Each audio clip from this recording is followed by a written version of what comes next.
Name one political concession. Name one political concession. Hey, whoa, Honestly, guys, I'm not hold going to on. have this guy's Everybody, in my face. everybody, hang tight. Honestly.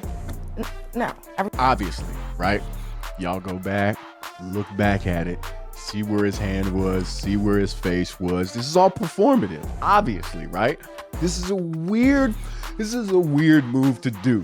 Also, like Adam, I don't know, he's in his 20s, mid 20s, like early 20s, whatever. And Scott is not that. He's not that. And the dude, Adam wasn't being aggressive. He was doing the debate stuff. Like, you were upset because he hit you with multiple hits. Like, as far as debate hits, right? He hit you with multiple hits. You just stop hitting me, stop hitting me, and he just got physical, right? He went into bully mode. That's what, sometimes when people, their words aren't going to hit hard enough, they need to puff out their chest, make themselves bigger, louder, more intimidating in order to flex and try and bully their way through the conversation. It's a common practice. It's especially for men. I don't know about women. I don't think women do it as much, but in man culture, that's what men do.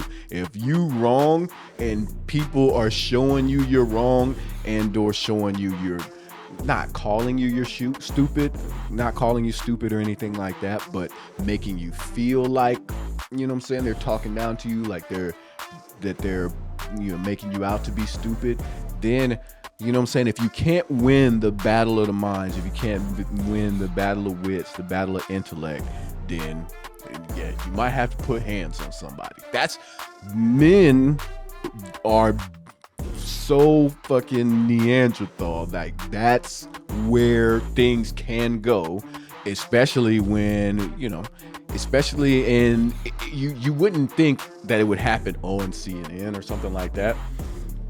This is something that can happen at a barbecue or something like that. This happens in the backyard when we having a debate over a couple of drinks, and this kind of interaction happens.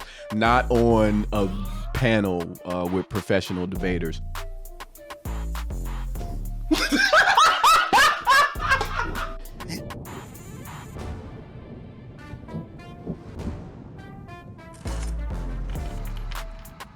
What's going on, YouTube? It's your boy Trey. Who the fuck is that guy? Back at it with another video. Another one. First and foremost, thanks to everybody that's been subscribing to the channel. Obviously, I'm a new YouTuber, so it really means a lot. Make sure that y'all hit me up in the comments, whether you agree, disagree, thumbs up, smiley face, laughing emoji, anything like that. It helps push the video, and like I said, it helps me get out there and reach more people. And if you are new to the channel, go ahead, take some time, hit that subscribe button. It don't cost you anything, and it obviously helps me continue to grow. Today, we're going to be reacting to a video coming out of off of Adam McClure's channel. I don't know if any of y'all have seen it. Recently, he went on a couple of panels on CNN, and he was debating Scott Jennings. And let's just say Scott got a little heated.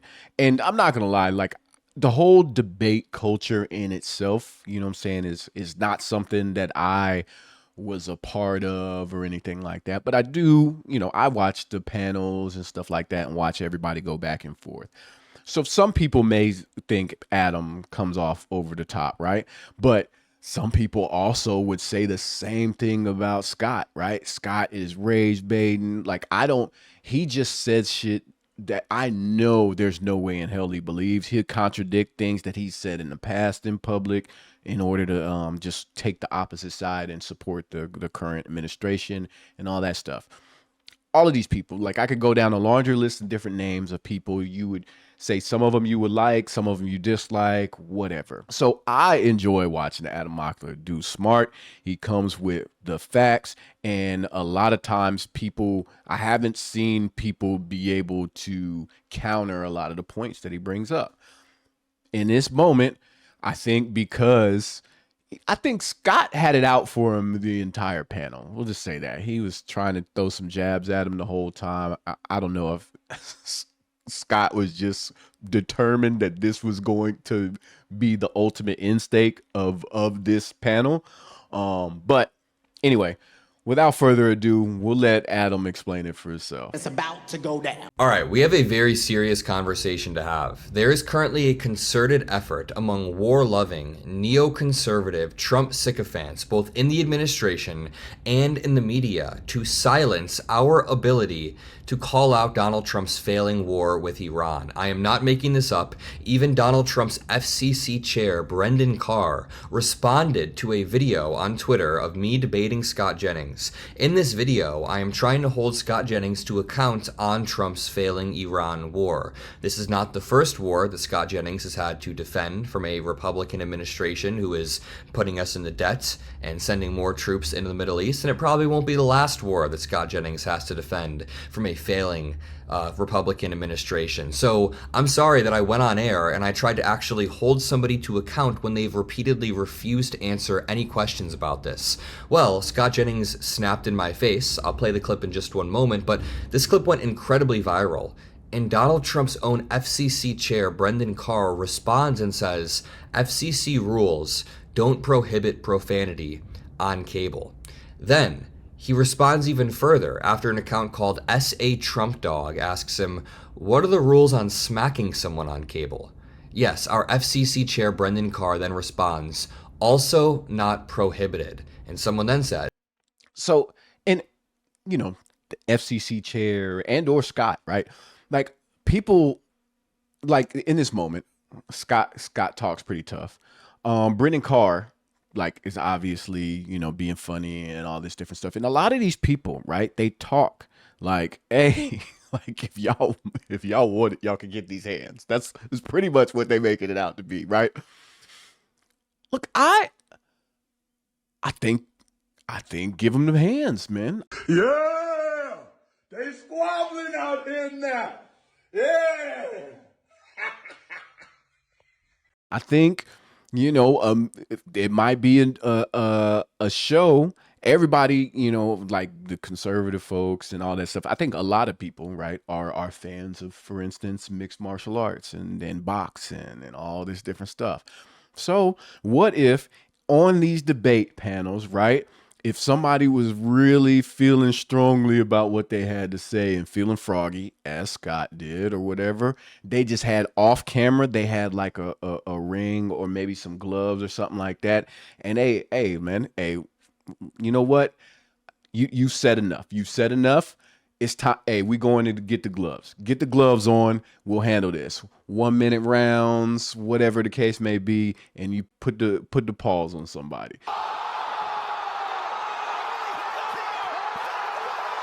Do you think anybody would really be about that life if from all these people that we're talking about, all the people that we're talking about that talk tough and talk real animated and real boisterous, pretty much trying to bully the conversation, you know what I'm saying? If they would do the same if, you know what I'm saying, if they actually had to get potentially punched in the face because of it. I don't know how many people would. I don't know if it would change the language. I don't know if it would change the tone. I don't know if people would be more respectful or not. But I thought it might be that might be an interesting news panel. I would watch it. I would watch that shit. Y'all let me know what y'all think. Finger licking good special. it's good shit. Thank you for opening that door for us. So this is Donald Trump's FCC chair, a grown-ass man who holds a lot of power within the administration, within the media, within the entertainment ecosystem. He is currently wink, nudging me getting slapped on air because I debated Scott Jennings a little bit too hard, because he didn't like the way that a liberal YouTuber was owning Scott Jennings on air. You know, listen, I'm not going to act like a baby about it and say that I'm scared or that he's actually threatening me. I don't feel threatened, but I think it's kind of pathetic that we have grown men in this administration who are constantly beefing on Twitter because they can't handle being held account regarding a war that they started. But then it gets even worse. Then it blows up even more because Chris Cuomo holds a panel on this very interaction between Scott Jennings and I. And on the panel, he has Geraldo Rivera, who was actually on the CNN set. He was on the table with us. And then was Governor Sununu on the right. I don't even know who that is, honestly. But Geraldo Rivera. real quick, just a little peek behind the curtain.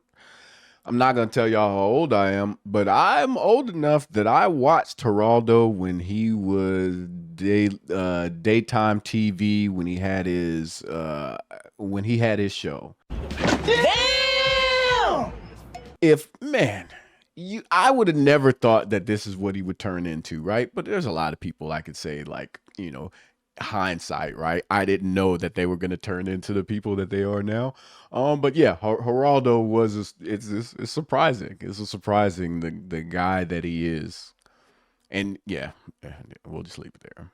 Then starts saying that I'm a dick, that I was being a dick on air, which is very, very different from what he said off air right after Scott Jennings snapped at me. By the way, here's the clip of Scott Jennings snapping if you haven't seen it. I mean, honestly, they have been at war with us for 47 years. We all know that Scott Jennings is more than happy to defend a war with a country that starts with the letters IRA that we are currently failing, that is going to put us trillions and trillions of dollars more in debt. I was only a few years old while you were in the administration defending prior endless wars. Now this war is failing. 8 weeks is endless to you? Okay, you said it was going to be 4 to 6 weeks. You have the attention span of a gnat? Is that Homie, what you I have? debated you on TV 4 to 6 weeks ago, and you said we were weeks away from it. Now you're making condescending remarks because you can't defend the fact that this war is not going your way. Wait, one more time. Not Can you going your name way. one political Get your concession. fucking hand out of my Name face one political first. concession. Whoa, guys, Honestly, I'm excuse not me. going to have this guy's hand in my face. Everybody, hang tight. Honestly.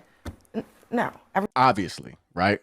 Y'all go back, look back at it, see where his hand was, see where his face was. This is all performative, obviously, right? This is a weird move to do. Also, like Adam, I don't know, he's in his 20s, mid 20s, like early 20s, whatever. And Scott is not that. He's not that. And the dude, Adam wasn't being aggressive. He was doing the debate stuff. Like, you were upset because he hit you with multiple hits. Like, as far as debate hits, right? He hit you with multiple hits. You just stop hitting me. Stop hitting me. And he just got physical, right? He went into bully mode. That's what, sometimes when people their words aren't going to hit hard enough, they need to puff out their chest, make themselves bigger, louder, more intimidating in order to flex and try and bully their way through the conversation. It's a common practice. It's especially for men. I don't know about women. I don't think women do it as much, but in man culture, that's what men do. If you wrong and people are showing you you're wrong and or showing you you're not calling you stupid, not calling you stupid or anything like that, but making you feel like, they're talking down to you, like they're making you out to be stupid, then, if you can't win the battle of the minds, if you can't win the battle of wits, the battle of intellect, then yeah, you might have to put hands on somebody. Men are so fucking Neanderthal. Like, that's where things can go, especially when, especially in, you wouldn't think that it would happen on CNN or something like that. This is something that could happen at a barbecue or something like that. This happens in the backyard when we having a debate over a couple of drinks, and this kind of interaction happens, not on a panel with professional debaters. So anyway, I thought that it's all performative. I just don't get it. I don't think that this. I mean, it got views. It got views, right? So maybe I was about to say something stupid. I was like, I don't get the move, but it went viral. It gets the views. I'm still talking about it. So yeah, maybe that was the ultimate goal. Because if it was really to try and be intimidating, like, you're sad. Very sad. Everybody calm down, okay? We're having a debate. You can respond to the points that he's making. Can you name a political concession that we've got? I just had a flashback to the war the skinheads had in my studio. I would be mad if I had to defend war too. I would be mad if I had to defend war. Scott, you can respond. We have a very simple goal: to keep terrorists and a terrorist regime from having a nuclear weapon that can threaten the United States, our interests in the region, our allies in Europe, anybody else in the world. So you can't answer the question. Thank you. I would get mad too. All right, we're going to leave it there, guys. Next for us, the president suggests. Yo, and props to Adam. Because like I said, I also don't think he was in any danger. He wasn't in any danger, right? So saying all that stuff, trying to make it seem like you all big and bad and you tough, like do something. Like, what are you gonna do? What are you gonna do? Even if Adam don't put hands on him, you're gonna sue him into oblivion and like. So in this moment, what are you really gonna do? Nothing, right? So not only did he get a chance to make you look stupid, then you answer the question in a way that's a non-answer. You pretty much do the whole weave thing around the question. You hit a couple of talking points, you go back to it, and then he still gets to hit you with, yeah, you still didn't answer my question. I'd get mad at me too. He still get to come back and hit you with the debate wallop, right? He still hit you with another two-piece. You know what I'm saying? As you was already down. You know what I'm saying? You got back up and he put you right back on your ass. ABC. And after seeing that interaction, you can see why Brendan Carr said FCC rules don't prohibit profanity on cable. I actually replied to him directly. I said, "Can you show a pussy on air?" Because CNN did, and this is nearing 2 million views. Adam wants all the smoke. Say it with your chest, little ass nigga. Y'all, if y'all not subscribed to Adam McClure, his channel, you should. Him and another one of his buddies, I forget his name off the top of my head, but he does content on Adam's channel. Also, they put out good stuff. Definitely go over there and subscribe. But yeah, he wants all the smoke, and rightfully so, man. We need as many voices out there to counter all the bullshit, so I appreciate him. Listen, guys, I know a lot of people in the comments are going to say, why would you respond in this manner? But at some point, when the Republican Party is dragging us down to new depths, we can't be sitting there trying to piece together the rule book and figure out where things went wrong and how we can take the high road. At some point, when grown-ass men in their 60s or whatever are trying to attack me on Twitter and say that it's not prohibited to smack me on air, which, by the way, that would just be assault at that point. Like, our literal FCC chair is wink, wink, nudge, nudging that someone can smack me on air, but that would just be assault at that point, and he's forgetting that point. But then I respond in a reciprocal manner. I respond in the way that Trump has been talking to us for a decade. I respond in the way that our FCC chair has been talking to us for the past year or so. It is time for this sort of reciprocal energy. And by the way, if you agree, make sure you drop a like. Subscribe to the Adam McClure feed. Now is the moment when the community should rise up, come together, and make sure you subscribe below. Also, if you're on Twitter, go follow me there. If you're on Instagram, go follow me there. We're building an active community of people who can push back in an effective manner. Now, let's jump over to this segment with Geraldo Rivera and Chris Sununu. It's honestly so cringe I can't even watch it. Chris Cuomo does a decent job of trying to stick up and defend me, but Geraldo Rivera then says that I was being a dick. Before I even play this, do you know who Scott Jennings is? Scott Jennings has built his career over the past few years off of being a huge dick to anybody on CNN. Yes. Any liberal who goes on the air, mainly liberal women, he'll trap and troll and he'll smirk and he'll be a huge asshole. So I've been on air with Scott Jennings so many times that I've picked up a few things from him. I've learned things from him. I learned things from Scott Jennings. I learned things from Donald Trump, which is controversial. But yes, some of the political tactics that we employ, I learned from the most slimy operators because we want to use it to rebuild and regain a better democracy. So yeah, I go on air and I'm also being aggressive as well, because I'm asking him about a war. I'm not going to tone down the way that I ask about a war that Scott Jennings is defending. If you can't take the heat about defending a war that is failing, maybe you shouldn't be defending that war in the first place. Let me play this clip. Chris, the kid was a dick. I mean, he really smart, eloquent, had his argument together, had obviously debated Scott before, and he was really being a dick. I mean, it was So see, listen what he did, right? Smart, eloquent, had his argument together. He had his points. He had his. You didn't appreciate the way he was. It's one of these things. What it seems like to me. Like I said, Adam's young. I got young kids, right? My kids aren't his age yet. But if I was taking a stance on something I believe wholeheartedly in, right? You know what I'm saying? I'm making my point. But then my son, my oldest or something like that was like, Dad, you wrong. And then started going in on me on why I was wrong. But he was dismantling like my viewpoint and all that stuff.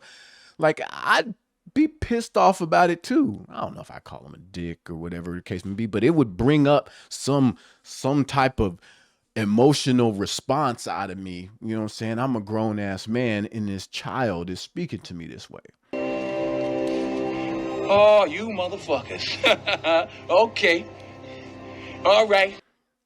But for me, you know what I'm saying, I'm willing to accept when I'm wrong. Maybe not admit it, right? You know what I'm saying? I'll accept when I'm wrong. And kind of like move on to something else. Nah, I'm just playing. But No. Wait. But no, I'm willing to accept when I'm wrong. Especially, if I'm debating and you win me over, you know what I'm saying, or you make a better point or whatever the case may be, I can admit that. I can acknowledge that. I just feel like the main problem that they're having is not only are they on opposite ends as far as viewpoint, but they don't like hearing this from a guy half their age, maybe. Some places like a third their age, maybe. No, half their age is probably fair. Shut up. Go out and get some life experience. How many different ways do the three of us, so you have one of the best broadcasters in history, right? Mr. Mediocre in the middle, and Governor Sununu, who's one of the most celebrated public officials in his state, period. All of us have at least 6 ways. Dusty just said, what? My favorite governor ever. Oh, there you go. And she knows my brother's going to kill her for that, but that's okay. We all have at least 6 ways to deal with somebody trying to get our goat, right? You would never allow yourself to act that way or the way you would with your brother, right? I'm telling you, here's my concern, is that what you represent, Chris, is being lost right now. I believe them. So I wrote a direct response to that Chris Cuomo segment that I'll read for you in one moment, but it's very important to contextualize what actually happened during the CNN panel, because I was not the instigator of this. Not that it matters, you shouldn't snap at somebody on live television either way, but when the panel started, Scott Jennings immediately began taking low blow jabs at my age. Geraldo was sitting right there. I don't know if he forgot about this, if he doesn't have the brain elasticity to remember this, but homie, Scott Jennings immediately takes a jab at me. So here's what we're doing. No political concessions. When you get up past your bedtime, you get hyper. Here's the deal. We have a clear issue here. You're shaking, we have a clear issue. Abby immediately has to go, all right, Scott, come on, that's not appropriate. This was like 2 minutes into the panel because I asked him a simple question. So can we just back up for one moment? Think about this in the context. Scott Jennings goes on TV every single night to defend the Trump administration's actions regarding ICE, Renee Good, Alex Preddy, Doge, Medicaid cuts, all of this. He goes on television to defend the Iran war as it fails and drains our pockets. And then the very moment that I try to ask him a direct question, hey, can you name a political concession we've gotten from this war? Hey, we're 60 days into this war. Trump said he wouldn't start any wars. Then he said it would be 4 to 6 weeks, but now that we're 60 days in, can you name me what we're getting from this war? And apparently that question is so incredibly offensive to MAGA that he's able to just say, oh, you're up past your bedtime and throwing a tantrum. So later on in the segment, I force the same exact question. I say, Scott, I want you to tell me what political concessions we've gotten. And he sticks his finger in my face and starts yelling at me. If he wanted me to tone down my hand movements, that's one thing. I'm a very rational person, and he could have been like, hey, dude, can we not do that right now? It's a little bit much. And I would have been like, I'm so sorry. I didn't mean to do that. Instead, he snaps like a little kid, like a little petulant child, because he can't answer for this failing war. So then for Geraldo Rivera to hop on television and say that I'm being a dick, I'm sorry. I'm not going to be nicer about this. I'm not going to be nicer about the way that I ask about war on live television. Sorry if I'm getting a little bit worked up, but I just find the double standards to be so incredibly unfair. Like, hey, I'm Scott Jennings. I'm going to go on television every single night and defend the destruction of our country, our economy, and our standing on the global stage. The moment that somebody asks them about it, even if I was being a bit aggressive, that's too far. That is a step over the line. It's not. I'm sorry. So I responded directly. So we're going to stop this one here because I know y'all's time is precious, but definitely if y'all want to see the rest of the video, go on to Adam McClure's page. And the only thing that I want to say in closing is that, you know, all of these panels, I see them, I watch them for, you know, the topics and to see how people are talking, but I don't really take a lot of the people serious anymore because it's very performative, right? I appreciate more people when I can tell they're being genuine and they actually stand on their opinions, right? In this case, I don't like Scott Jennings because he's flip-flopped on all things in order to just regurgitate the talking points, right? So it's all performative. I have no clue what his actual views are because he never really gives you his actual views. He's just always going to regurgitate the talking points of the Trump administration, right? And look, if you're conservative, like I told you, like y'all seen a lot of my content. I watch Breaking Points. There's a lot of conservatives on Breaking Points. I watch The Bulwark. It's a lot of, well, I know they've switched now, but they used to be Republican, right? All that to say, I don't have a problem seeing the viewpoints of conservatives. But if you can't be critical of your own party when they're doing wrong, then you've shown your hand. Like you're not really giving me your real opinion. There's no way in hell that you stand behind every single thing that your party does. It's not possible. It's not possible if you are a rational human being. Like that's not a rational point of view. That's not a rational stance. You have to be critical of your own party and hold them to account when they do things that you don't agree with, and they do things that affect you negatively. And if you can't do that, instead you're just going to never talk disparagingly about them. You're just always going to regurgitate the company lines. Then I know you're full of shit and I don't trust anything that you say. But that's just me. Y'all let me know what y'all think in the comment section, whether you agree or disagree. You know, we can have it out. If y'all learned something from the video, make sure y'all share the video with your people. Keep the information flowing. Keep the conversation going. And until next time, I'll holla at you. Wanna be my enemy. I pop out, they go wild, so celebrity. Too busy winning, I forgot that I got friend of me.